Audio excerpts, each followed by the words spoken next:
Hi, everybody. Before we get to another great interview, the Two Opinionated podcast could really use your help. And it's easy, it's free. IMDb, which is the entertainment database, imdb.com, named us a top 100 podcast. We came in at number 82. That's a big deal because there's 15 million podcasts and growing. So to be named to anybody's top 100 list, pretty big deal for us. And the way you can help is to go to imdb.com, look up the Two Opinionated podcast, and that's it. Just bringing our page up. That traffic really helps us out. Our YouTube channel is MeisterCon Pod. All we ask is that you subscribe. It's also free, but that really helps us to attract these amazing guests that we keep bringing on the program. And that's it. Two easy ways for you to support us, and we would really appreciate the help. Now let's get to that interview. Hi, everybody. Welcome to another edition of Two Opinionated. I'm so excited today. I've got author, journalist, entertainment personality, Nelson Aspen with me. So welcome, Nelson. I'm so glad to be here. Thank you for having me. You know, you've been involved in entertainment pretty much my entire life.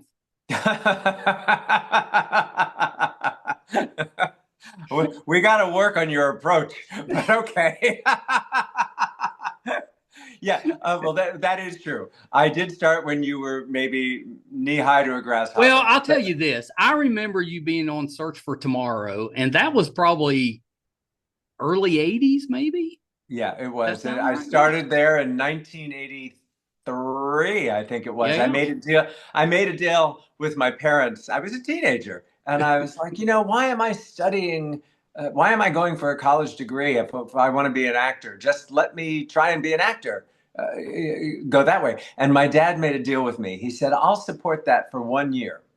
And if you're not working as an actor in a year, you'll get your ass to college. I think that's a pretty good deal. It was a very generous deal. And my dad was he was very brusque, rough, macho guy, but he really knew how to parent. And Search for Tomorrow came along about 11 months into that year. And I remember when I got a call on my answering service. I mean, that's how old I am. The call came through an answering service. And I jumped up and down with my mother because it was like, yay, I don't have to go to college. And then I worked in daytime television as an actor, then in production, and then when I decided I needed to be an actor again, because I had gotten swept up in soap opera production, which was fine, but I was on the fast track for that, and that wasn't the goal. And so I thought, I got to bite the bullet and move to Los Angeles because I was living in New York. New York is home. That's where I am now. And I thought, well, I'll just go out there. I'll give it a go for a year or two. And if I'm not acting, then I'll go to college. And I got a job on a morning television show as the entertainment correspondent for the top-rated morning show of Great Britain, a job I did for 10 years until the Australian market came calling and offered me even a better job as a co-host on their morning show. And I did that job for almost 20 years. I interviewed every celebrity under the sun. I got to travel. Wanting to be an actor and a singer never happened until I got a daytime TV show. And then all of a sudden I'm singing at the Sydney Opera House. So and writing books, and you just go figure. You got to figure out where your opportunity lies, and it may not be in the traditional ways. That's a really good. How did you end up out of country hosting? Well, no, I never left Hollywood. I did everything by satellite from Hollywood, except for singing at the Sydney Opera. But it was nice because I could go and I could dip my toe into the pool of fame. I could go to the grocery store down my block in my pajamas and be unbothered.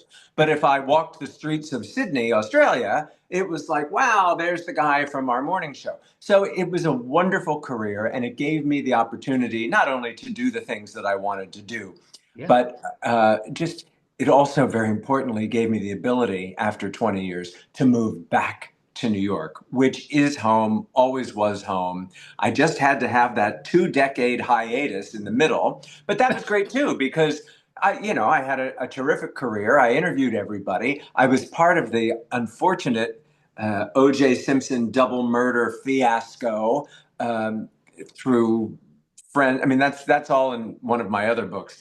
But it's been an interesting life, and the most interesting part of my life I'm finding was my past life. I've always been a Titanic nut. That's I right. call myself a Titaniac. Uh, Well, I like that. yeah, I'm a Titaniac, and now I mean I host a Titanic podcast, and but blah blah blah. But I decided I needed to tell my past life story, which I only sort of was piecing together into a book recently, What and then what I what made decided you interested in the past life stuff, or what gave you an indication that you had a connection to a past I life? am not a woo-woo metaphysical Yeah, guy. I am not that guy. I'm a very pragmatic, heavily based in fact kind of guy. However, when things present themselves to you, yeah. you pay attention. And my whole life, before the internet, before James Cameron made a movie with Kate Winslet and Leonardo DiCaprio, before any of that stuff, I was interested in disasters at sea on ocean liners, whether it was the fictional Yeah. Poseidon adventure or the Titanic, A Night to Remember. There were different versions of the Titanic story, the Andrea Doria, the Lusitania. And I zeroed in on one specific passenger on the Titanic. And it took me about 30 years to figure out who that was through dreams and death scenarios. Before the internet, you had to actually go to That's right. libraries and bookstores. It was not, you didn't Google anything. Nobody, Googles were goggles. Like there wasn't, Google didn't exist. So I pieced it together to realize, even as much as I want to deny it, that I was a passenger named Milton Long. Nobody famous. I wasn't the unsinkable Molly Brown or Captain Smith or John Jacob Astor. No, I was a random guy from Massachusetts. People knew very little about him. So my book, Kindred Spirits, A Titanic Tale, Yep. is my imagining, my filling in Milton's life that he didn't get to live because he died at 29. Oh, that's so interesting. So it's a what could have been, a what if. It's a historical fantasy. I took my experience with Milton, who I didn't Yeah. always know was Milton, but the book sort of time travels between the Titanic's last only voyage and today. Milton perishes, spoiler alert, uh, and he comes back to 2025 Manhattan inside the body of a very extroverted young man doing the party scene in this sort of hedonistic party scene. And I sort of feel like that's what I that's what I did for Milton. I had to not only give him a past, fill out Yeah. his story, but pick up the baton. What was the repressed world of 1912 like? And how can I let him fulfill his destiny? So it's an odd couple. Everybody remembers the odd couple, right? So Of this is course. an odd couple story. You've got a modern, young, extroverted guy and an old-fashioned, introverted, repressed guy in the same body. And they've got to solve a mystery. It becomes kind of a ghost story involving the Titanic. And a lot of the spirits of Titanic are alive and well and living in modern day Manhattan. So it's a mystery, it's a fantasy, it's history, it's historically pretty accurate where it needed to be, where I Yeah. felt responsible to be. Because at the end of the day, the Titanic was a disaster of global proportion. It was the 9/11 of its day. And people who survived didn't necessarily go on to be happy. They had post-traumatic stress, they had survivor's guilt. There was nothing good that came out of Titanic except a love of history, an enthusiasm for exploration, an appreciation for storytelling. It's the new generations that have been Titanic's greatest legacy, because the event itself was a disaster. Yeah, that's the truth. That's the truth. And it's the one that and part of that is of course the movie, but even before we had James Cameron's vision of that, everybody was interested in the Titanic. It's Well, just and been one of those. James Cameron did it because he loved exploration. He loved history. He wanted the studio to finance his going on dives down to the wreck. But it created a whole new wave, pardon the pun, of enthusiasm for the Titanic story. And just as he created the Rose and Jack, Romeo and Juliet kind of characters to put on the real, he created fictional characters to put on the real story. I've done that sort of with Kindred Spirits, is that I've taken real people and I've reimagined them in what I hope is a compelling story, and infused a lot of history, a lot of real factual information, characters, storytelling, right down to John Jacobs Astor's dog. He had an Airedale named Kitty, which I think is the greatest name for a dog ever. I do To have kind a of like dog that. named Kitty shows you that back in 1912 they had a sense of humor. I've always wanted a cat named Fido. I think you should get a cat named Fido. Are you kidding? In this house? I live in a penthouse. I'm not having a cat scratch up my upholstery. Are you out of your mind? You can't declaw them like the old days. Well, that's right. That's right. That's bad now. Oh my God, they the. would throw you in jail. They would throw you in jail. Yeah, you would not get away with that. I love the angle of this book because that's unique. I never would have thought of, because what a great way to kind of revisit a historical event, but in a totally new way. Yeah, I don't think this particular story has been told before. And also a warning to your listeners and viewers is that it is PG-13. This is not a book for kids. There are sexual situations, adult situations, because guess what? They had sex on the Titanic. Yeah, there you go. Yeah, that probably was going on at that I time. guarantee you. I mean, it was 100 years ago, but I'm guessing that was still going on. We wouldn't be here if they weren't having sex. Why do you think we have such an interest with the Titanic? Because there was other ships that have went down over the years. Because I think, and I actually spend an inordinate amount of time pondering this, because you don't see this romanticized version of 9/11 or the Challenger explosion or a tsunami disaster, but there's something about Titanic, and I think it's because it was such a shocking, world-shaking event at the time. It affected all walks of life. It didn't matter if you were a man or a woman or first class or third class. If you were on that ship, you were screwed. And that's right. It was promoted as man's triumph over technology. This ship is unsinkable. It's unsinkable. Their triumph over nature. Don't worry about an iceberg. Full steam ahead. We are the Titanic. So it was man's hubris, their ego, which we're still dealing with today. Nothing has really changed. That's right. But at that time, it was such a big deal. And the Edwardian Society had very strict rules of code of ethics, code of protocol, women and children first. So any man that survived, was doomed to be chastised forever. How dare you survive over a woman and child? So I think because that really was a line in the sand for the end of an era. With the Titanic sinking, the Edwardian era was over. I don't think it's a coincidence that World War I broke out soon afterwards. The world changed because of Titanic sinking. Yeah, I think that's fair.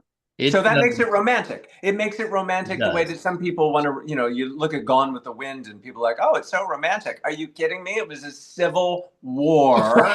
It was the most deadly event for Americans on Americans kind of thing. But we romanticize it because it was the end of an era. That's right. That's right. Although we tend to romanticize tragedies for some reason. I guess it makes it maybe less tragic. Romeo and Juliet. Hey, Yep. Yeah. Shakespeare There was you on to go. something. Yeah.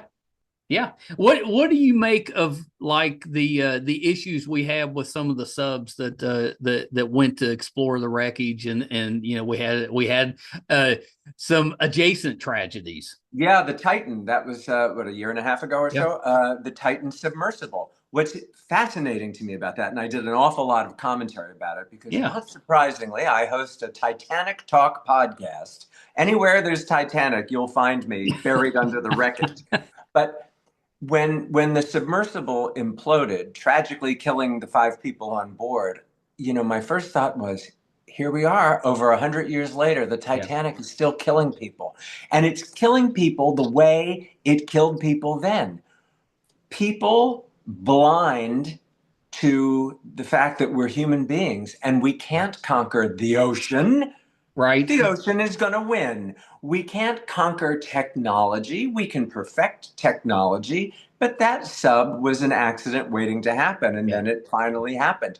And it was, ironically, no judgment, but it was wealthy people. The guy that ran the company was running a business, and the Right. people that were on it were paying an exorbitant amount of money to be on it. There was a cachet, a prestige, and bragging rights. Oh, let's put this on Instagram. So we really have learned nothing, and I don't know that we're supposed to. Maybe we're just supposed to. These events happen, and we calm down for a while. And Dr. Robert Ballard, who is the oceanographer who discovered the wreck in the Yeah. late '80s, he said, "All right, enough's enough.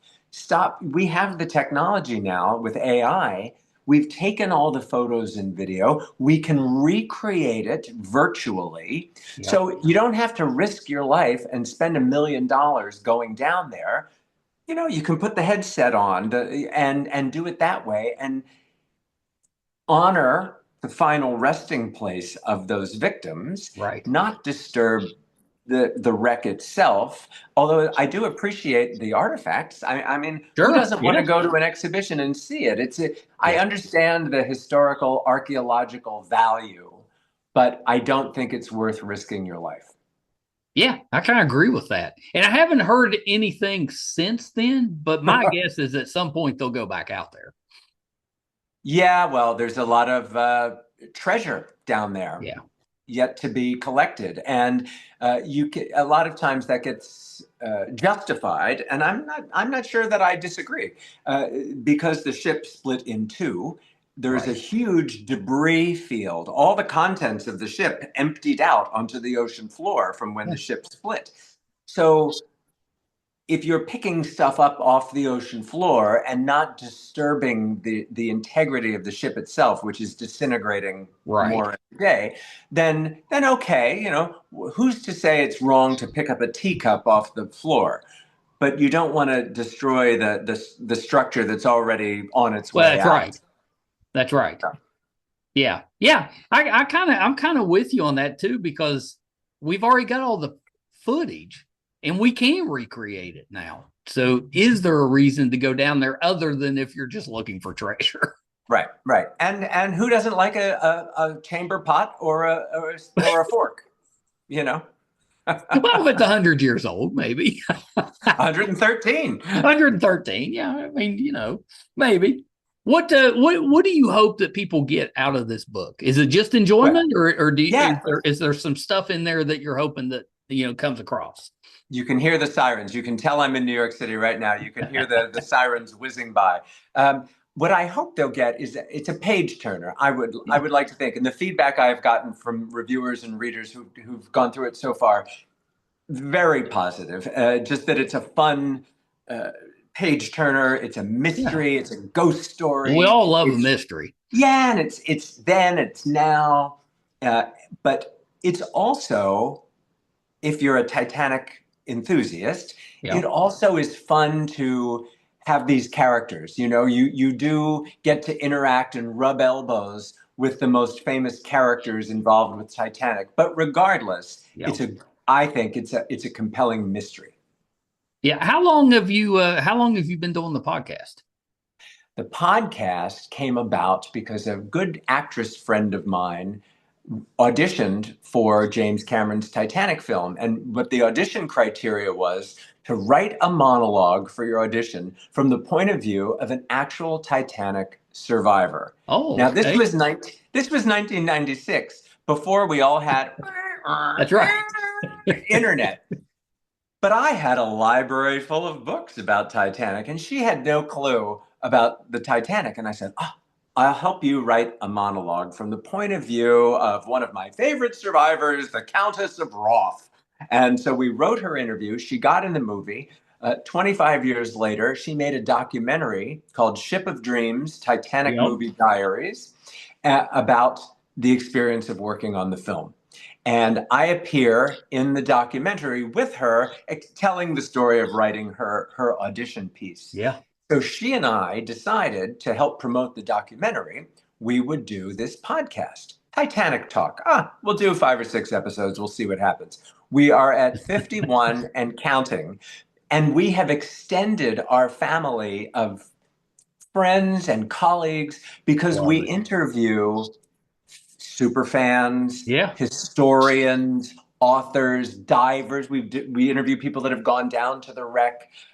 Fascinating stories of survival, and, descendants of survivors and victims. So it's really expanded our Titanic Yeah. community. And that's when I was like, you know what? I need what's my Titanic legacy? It's Right. one thing That's for right. me to wink, wink, say, "Oh yeah, I was Milton. I was on the Titanic. I was Milton." But I needed to document it. And the book, it's a handsome book. One of our family of friends is a specific Titanic artist designed Oh, the cover. yeah. One of our experts wrote the foreword. A lot of them appear in cameo roles. So it's a there's a community Yeah. inside the story. So a lot of private jokes, but it won't affect your it won't affect your enjoyment of the story. But it enhances it if you know, you know. If you know, you know. Yeah. Well, we all love Easter eggs. That's right. You're Yeah. something tells me you're a comic book fan, or you wouldn't be It's using. possible that I'm a little nerdy. It's possible. Well, I won't show you my Flash tattoo or my Aquaman tattoo or my Poseidon adventure Oh my tattoo or goodness. my marathon running tattoo. So yeah, Yeah, nerd I unite. actually I owned a couple comic stores in the '90s. That's how I put myself through school. So yeah, been a not quite a lifelong fan, but pretty close. I'll tell you something interesting because when in writing this book, I had to write it from the point of view of two 29-year-old men. Yeah, One is Milton Long, and one is the 29-year-old man I used to be. But it's set in the current times. And and as I said, it's a historical fantasy. So my publisher assigned me an editor who is a 30-year-old man from the world of comic book publishing. nice. It was a marriage made in heaven because he helped me bridge the generation gap Yeah, and be able to write like a 29-year-old would write nowadays, now, yeah. not back when I was 29. Like he was like, "Well, Nelson, that's really not what you would say. This is how you Oh would yeah, say." how helpful is that? Yeah, That's so yeah, helpful. Plus, I'm a journalist. I've been a journalist for 30 plus years. So to write a historical fantasy was new for me, and but it was yeah, in his wheelhouse from his comic book experience. And yep, he was like, if you're going to build a universe, you have to establish the laws and the rules of that universe and then right. strictly stay within them. Because if you stray from that, your readers will know it immediately and call you out for it. So Yep. he really helped me build this world of Titanic, modern Manhattan, and putting them together. And it's a complicated plot because it's a puzzle. It's a puzzle to put together. And I couldn't have done it without him. And he helped me think like a 29-year-old, but with the experience of a year old.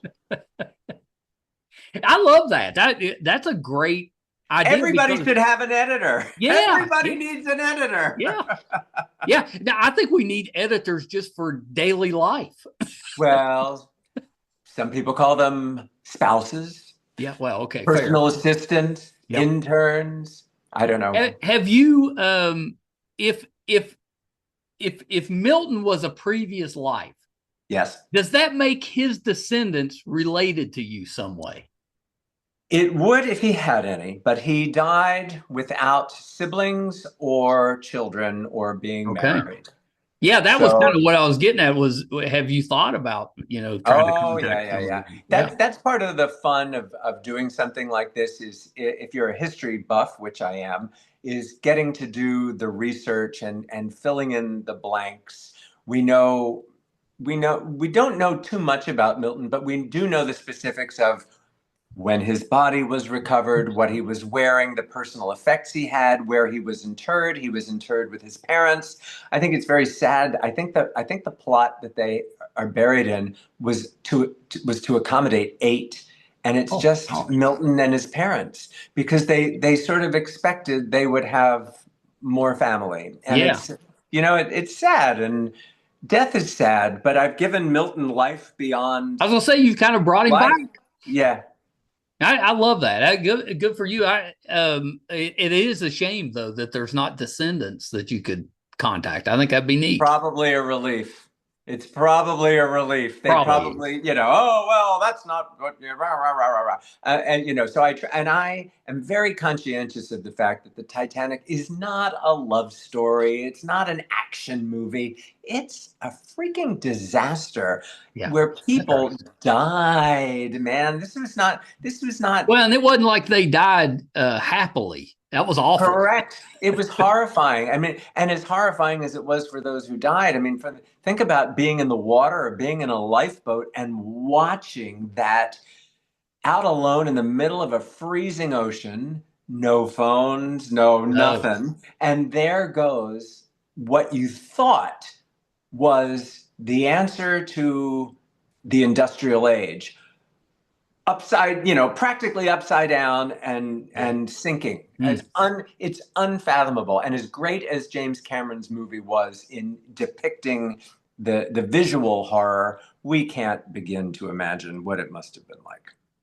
No, that's exactly right. And there's no, I don't think we have any real modern comparisons to that particular tragedy.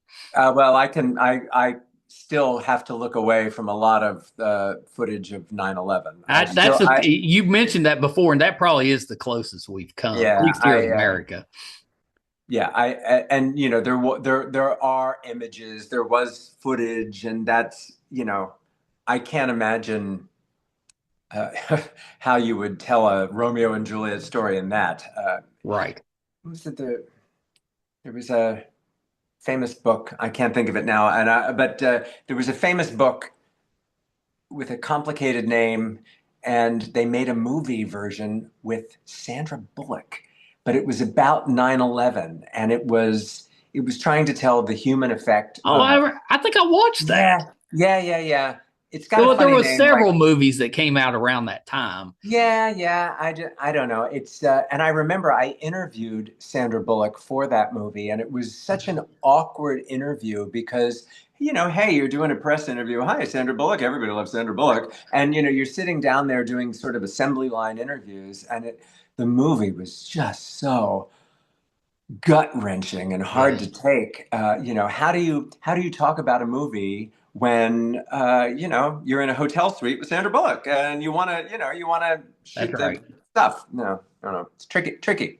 Yeah, I hadn't thought of that, but that is pretty tricky because normally you want to be excited talking about the projects that you're working on, but that's a little tricky when it's such especially because at that time it was a very new tragedy.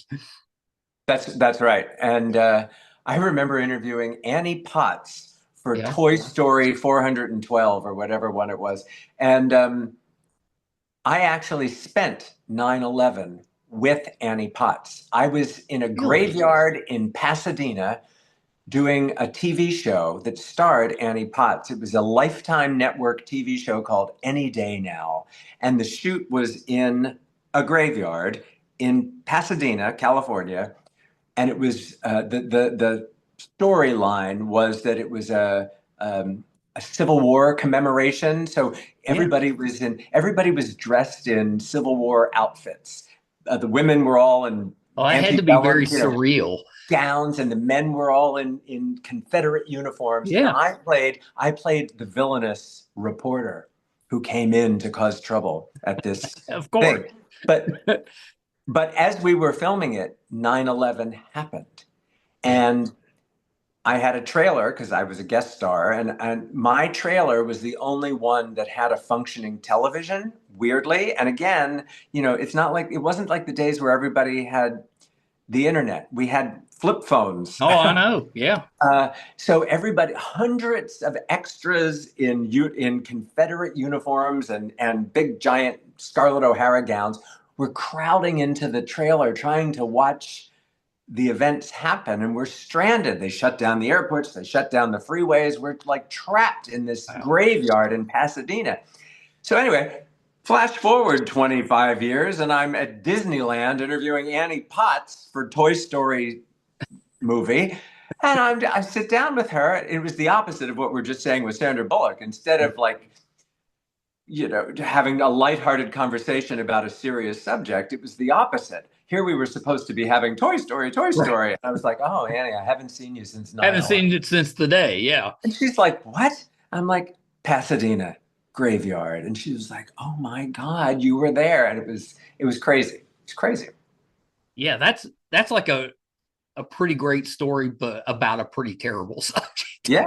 Well, now I can't look at Annie Potts without thinking of 9/11. I'm I sorry. know. And that's With all awful. due respect, she's funny as hell. But when I look at her, I'm thinking, oh my Yeah. God, That's awful. 9/11. Yeah. Are you, do you still run? Are you still running? I run like Forrest Gump. Uh, hey, that's interesting. Tom Hanks was in that 9/11 movie, and Tom Hanks was, of course, in Toy Story. So Tom Hanks is our degree of separation. Now you're talking about running in Forrest Gump. Yeah, I've Pretty run funny. 20 marathons, although my marathon days are behind me, but I still run a lot. I run at Yeah. least 100 miles a month, which, I mean, to me, for a 61-year-old man, that's a lot. I think that's a lot. It's That's a lot. enough. It's enough. Maybe it's not a lot, but it's enough.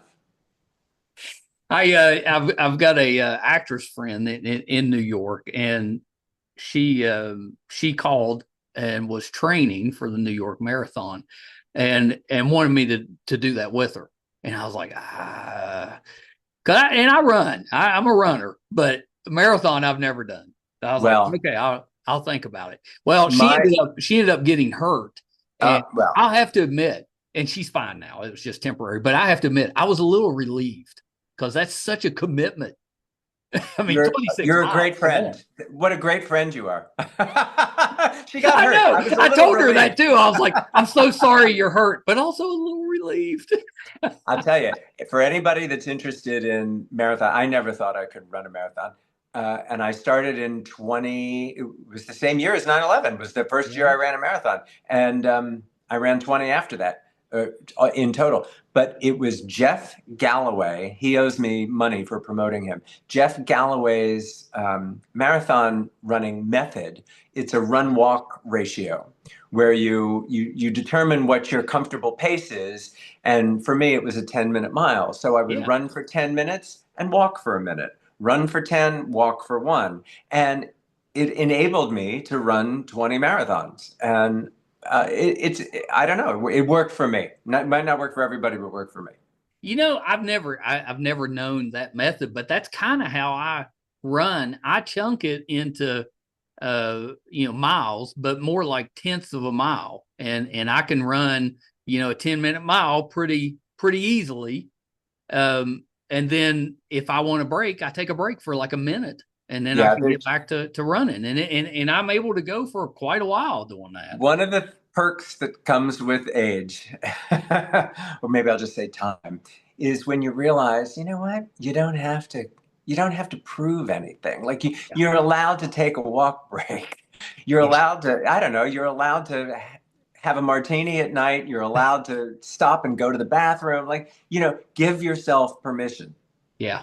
Well, I think that's it. When you're younger, it's all about just, beating whatever. and you put so much pressure on yourself. And that's one thing as you get older, you kind of learn it's okay.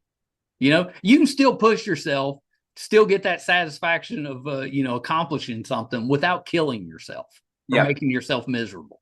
Says he with the Under Armour shirt on, which, thank you, Baltimore. I go to, my in-laws are in Baltimore, so we spend a lot of time there. And Oh, yeah. that's where Under Armour is based. Yeah, yeah. And they have the great outlet store in Baltimore. Oh, So I know. My brother lived in DC for years, so we've been up there a few times. hot tip. I'm doing a book signing in Baltimore in, oh shoot, when is it? It's in July. Oh, So we may have to take a on my trip. website, all my book signing dates, I'm going to kick off the 113th commemoration of the Titanic sinking. I'm kicking off on the Queen Mary in Long Beach, California. Then I head to LA and I'll be traveling around the US and finally ending up in Belfast, Ireland, which is where the Titanic Really? was built. It was built in Belfast, and now the sort of the ground zero of Titanic history is Belfast, and they have a world-class Titanic museum, hotel, distillers, and I will be there at the end of May to sell the book, talk Well, that's fun. Titanic. If you got to do a book tour, that's a pretty fun one. Oh, yeah. Well, I mean, at this stage of my life, if it's not fun, I'm not going to do it. Yeah. There's enough out there that isn't fun. But if I can choose, I'm going to choose fun. I love that. I love that. And am I wrong? The book came out like today, right? The book, it's out today. I wanted it out in time for the commemoration, which of course is April 14th and 15th.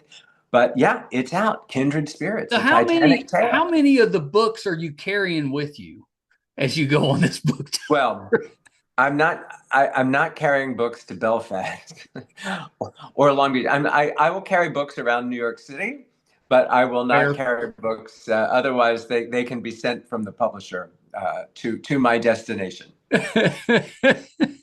And but that's another pressure.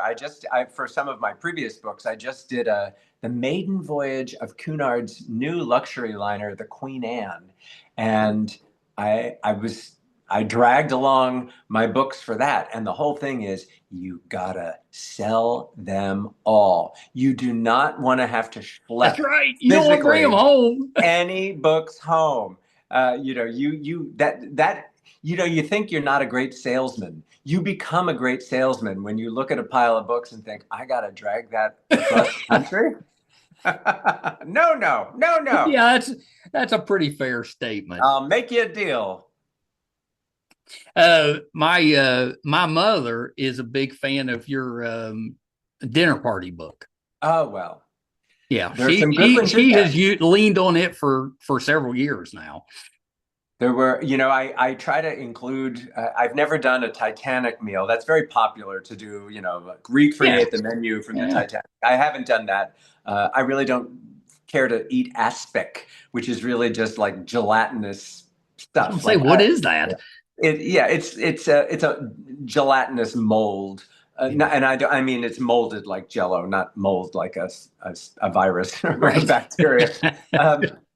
But yeah, Kindred Spirits is my 9th book, and most of my works had been journalistic endeavors until the last two. The last two Dancing Between the Raindrops books were memoirs, celebrity stories. My gossipy take on my life.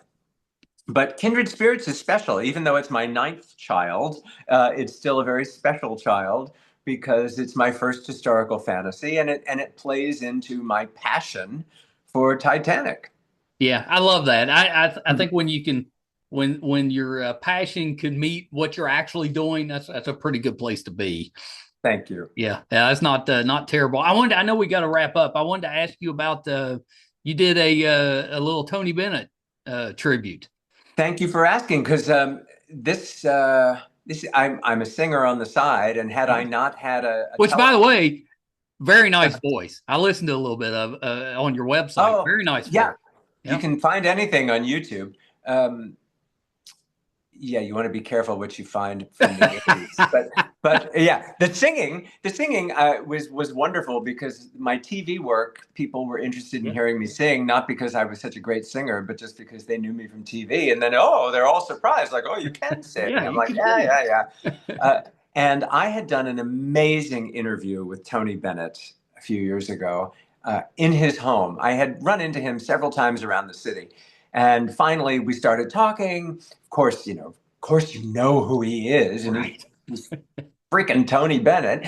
But I, as an interviewer, didn't want to talk to him about his music because that would be too on the nose. And so I started talking to him about his artwork because I knew he was a painter.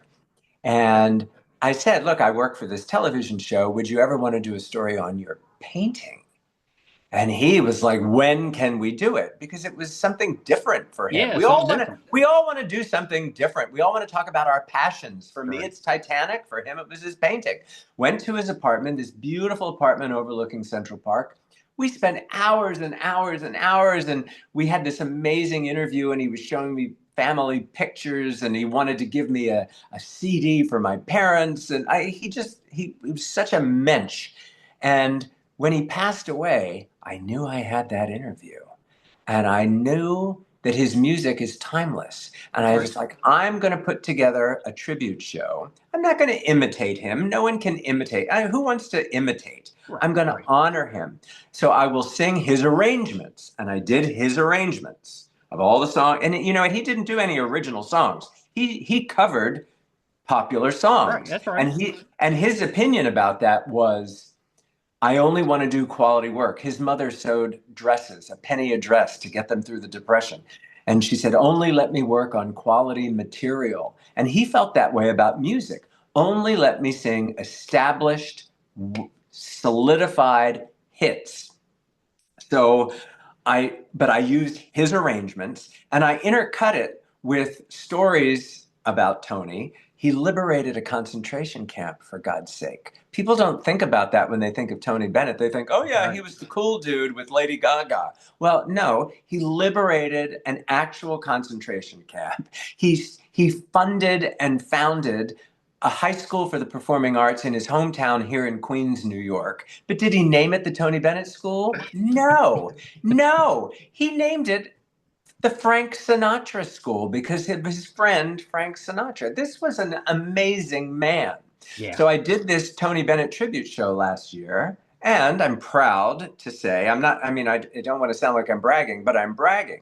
I won 3, he was nominated for 7, but won 3 Broadway World Cabaret Awards: Best Tribute, Amazing. Best Jazz Vocal, and Best Show. So I knew people were going to be saying, how are you going to follow that up in 2025? I'm like, well, I'm a little busy with Kindred Spirits right now this year, but if I don't do something, they'll forget about it. Like, I gotta do something Got to do this something. year. So I decided Kindred Spirits, the musical. So in July, I'm doing just 2 nights only, where Yep. I will tell stories about Milton, my Titanic experiences, the people I've met as a result of it. It'll be funny, it'll be interesting, and mix in some music as well. So you never know, maybe I can get another nomination this year. But that'll be in July. As with everything else in my existence, it's all on my social media, Yeah. Instagram May and have to X. come out for that one. Yeah, and that's in July. So if you get to New York in July, you know what to do in those 2 nights. Come to one of those nights, and of course, I will have the book available for purchase. Please buy them so I don't have to schlep them home. Yeah, please. We don't want to carry those. Those are heavy. Hey, signed copies of books make great gifts. You should buy like 10 and go through your Christmas list. This is for mom, this is for Right. dad, this is for Susie and Billy, and I'll sign them all. I love that idea. Yeah. Give everybody in the family. Yep, unique gifts, stocking stuffer. I got to talk with Antonia Bennett. Yes, and she's Yeah. marvelous. Yeah, very good singer, very good singer. But the part of it, the interview that I loved the most was she was talking about when she was growing up. she'd have birthday parties, and like Ella Fitzgerald would show up, or Rosemary Clooney, and that was, her birthdays. Rosemary Clooney would be singing her happy birthday, and it just kind of boggled my mind. I was like, that's a little different than the birthdays at Pizza Hut that I was having growing up. Yeah, well, me too. But I would have Poseidon Adventure and Titanic themed birthday parties, and we'd all be in the swimming pool drowning. Yeah. Are you a Jules Verne fan? You know what? Not particularly, because I enjoyed the movie adaptations of his works. Yeah. But I'm much more into history, and his things were fantastical. So Jules Verne, H.G. Wells. Yeah. I mean, they're very entertaining, but for me, I need more of a historical. More of the hysterical side, or historical side. Yeah, that completely makes And it's hysterical. Historical. It is very hysterical. It can be. It can be a little concerning too, but it can be pretty hysterical at times. Depends Nelson, on how many thank gummies you so much. had. This has been it's been terrific. Thank you for the time. Michael, it's my pleasure. I expect to see you on a marathon course or at a cabaret show in New York City. And I'm cabaret show doable. I don't know about the marathon, but cabaret, that's doable. Well, I am the easiest person in the world to find at nelsonaspen.com with all of my assorted nonsense out there. But I really do hope people will check out Kindred Spirits, because I'm very proud of it. I'm very high on it at the moment, because it was such a lifelong labor of love. And now I got it. Oh, yeah. And what a unique way to kind of revisit the whole thing with the Titanic in a new way. We haven't done it this way. For sure. For sure. Nelson, this has been a real honor. I hope you'll come back for the 10th book. You got it. Actually, the 10th book's coming out at the end of the year. It's the third part of my memoir trilogy, Dancing Between the Raindrops. So there you go. I'll see you in a couple of months. There you go. I'll be ready. I'll be right here. All right. Hold on one second. Nelson Aspen. I could spend most of the rest of the evening talking about Nelson's career and still wouldn't hit all the highlights. He's kind of an incredible person. He's really just had a wonderful career. And if you follow along with that kind of entertainment reporter, let's say, Nelson's one of the best. I mean, I remember him doing stuff back, probably through the 90s with a show called Hard Copy. And I think maybe he worked with Inside Edition too. TV Guide TV. I think he did interviews for. I mean, basically, if it's somebody in entertainment, Nelson has talked to them at some point. Probably done more than talk with them. He's probably been on some type of adventure with them, but he's at least talked to them. So that'll be on there. The book is Kindred Spirits, A Titanic Tale. Make sure you check that out. It sounds fantastic. I know that I've got my copy coming, and I can't wait to check that out. His podcast is the Titanic Talk podcast, and he hosts that with Alexandra Boyd, who is the actress he was talking about in the episode. She does mostly directing, I think, now, very talented director.